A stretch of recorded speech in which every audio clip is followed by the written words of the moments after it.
लोकसभा निवडणुकीच्या प्रचार रणधुमाळीमध्ये उद्धव ठाकरेंनी आता अशोक चव्हाणांना लक्ष्य केलंय। निवडणुकीपूर्वी अशोक चव्हाण काँग्रेस सोडून भाजपवासी झाले। त्याच मुद्द्यावरून उद्धव ठाकरेंनी चव्हाणांवर सडकून टीका केलेली आहे। पाहूयात।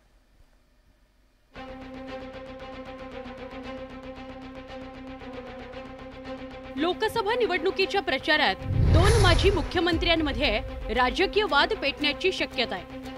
नांदेडमध्ये उद्धव ठाकरेंनी माजी मुख्यमंत्री आणि भाजपचे नेते अशोक चव्हाणांवर बोचरी टीका केली। लोकसभा निवडणुकीपूर्वी अशोक चव्हाण काँग्रेस सोडून भाजपवासी झाले आणि तोच धागा पकडून उद्धव ठाकरेंनी अशोक चव्हाणांना टार्गेट केलंय।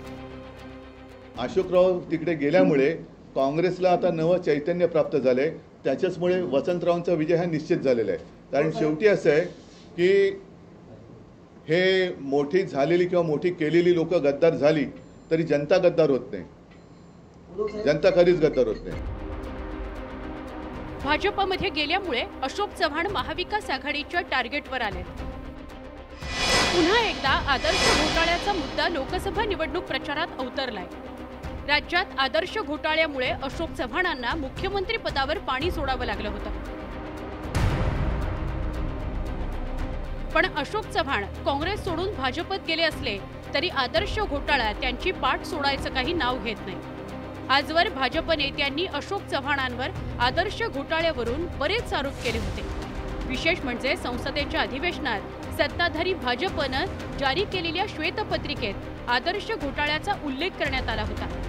त्यानंतर बरेच राजकारण रंगलं होतं। पण काही दिवसांनीच अशोक चव्हाण भाजपत डेरे दाखल झाले।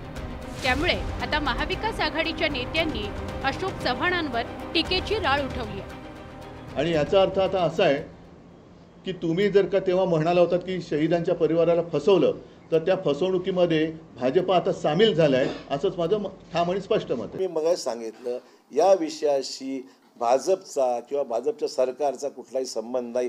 हा सर्व विषय काँग्रेसच्याच कालावधीमध्ये काँग्रेसच्या रिजिममध्ये हा विषय घेतला गेला, ज्याचा कुठेही काही अर्थार्थी काही निष्कर्ष निघाला नाही। सगळे इरलेव्हंट गोष्टी आहेत आणि हायकोर्टाचे निर्णय माझ्या बाजूने आहेत।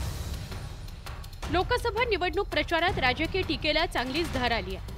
नेते एकमेकांवर टीका करण्याची एकही संधी सोडत नाहीत। कालपर्यंत महाविकास आघाडीच्या जागा वाटपात सहभागी असलेले अशोक चव्हाण पक्षांतरानंतर महाविकास आघाडीच्या निशाण्यावर आहेत। नांदेड लोकसभा निवडणुकीच्या प्रचारात अशोक चव्हाणांचं पक्षांतर आणि आदर्श घोटाळा पुन्हा एकदा चर्चेत आलाय। Bureau report, news 18 Lokmat.